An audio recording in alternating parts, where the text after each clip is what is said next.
juste quelques mots pour dire mon plaisir d'être ici et remercier la direction de Cassandre de m'y avoir convié et de me permettre précisément de dire quelques mots.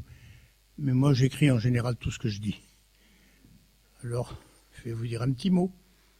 Chacune et chacun d'entre vous, Monsieur Sarkozy, en covoiturage avec Madame Parizeau, et la haute finance, sans rivage, n'aime pas la culture, encore moins la création artistique.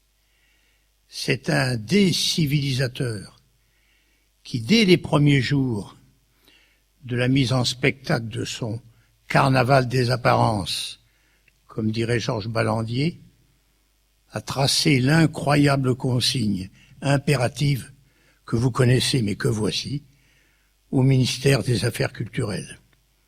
Premièrement, donner en matière d'art à la population ce qu'elle demande. On pourrait ajouter « tu parles ». Deuxièmement, donner aux artistes des obligations de résultat. Troisièmement, donner aux subventions un caractère aléatoire. Quatrièmement, donner l'autorisation à des expériences de vente d'œuvres du patrimoine. Cinquièmement, donner la possibilité de casser les rentes en matière de droits d'auteur. Sixièmement, donner aux industries culturelles les meilleures chances de se développer. Septièmement, donner aux chefs de l'État une équivalence avec chef d'entreprise.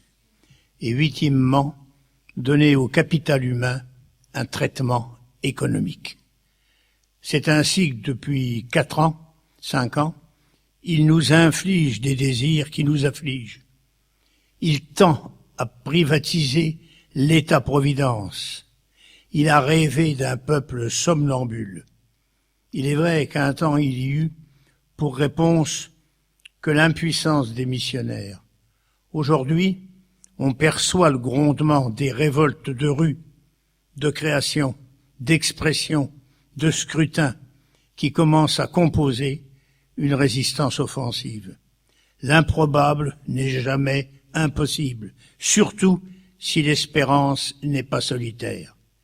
Les regards des femmes et des hommes conversent, leurs paroles s'échangent, leurs expériences se mêlent, leurs espoirs se croisent, et ce que nous entendons sont des mots utiles comme des inventions, refusant le freinage de toute pensée, de cette pensée dont les patrons financiarisés veulent alléger les travailleurs, et le gouvernement au cœur métallisé veut rabougrir la dimension dans les professions intellectuelles.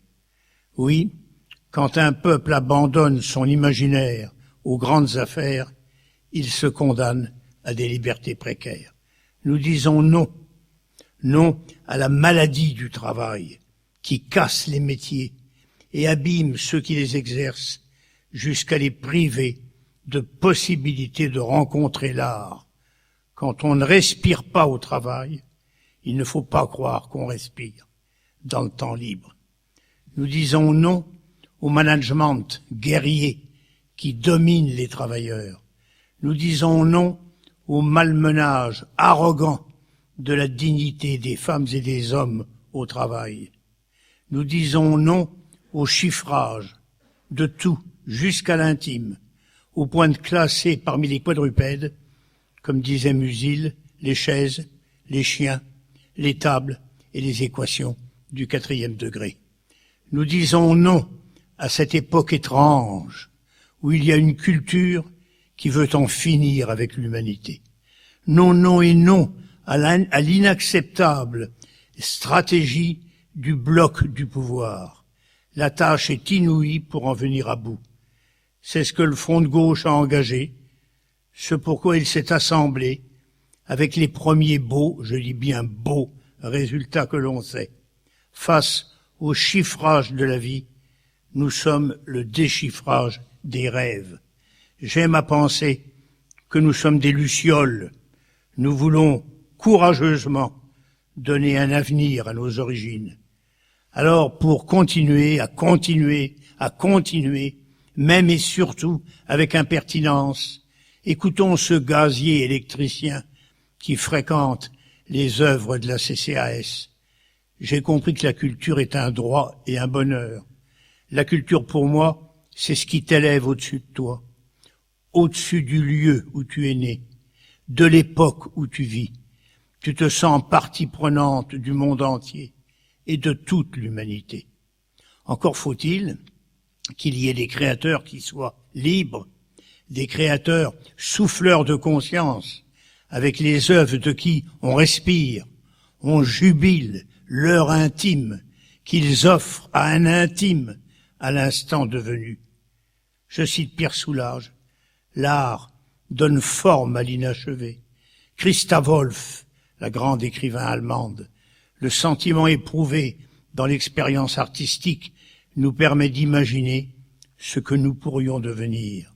Aragon, en écoutant chanter Fougère, j'apprends à perte d'âme.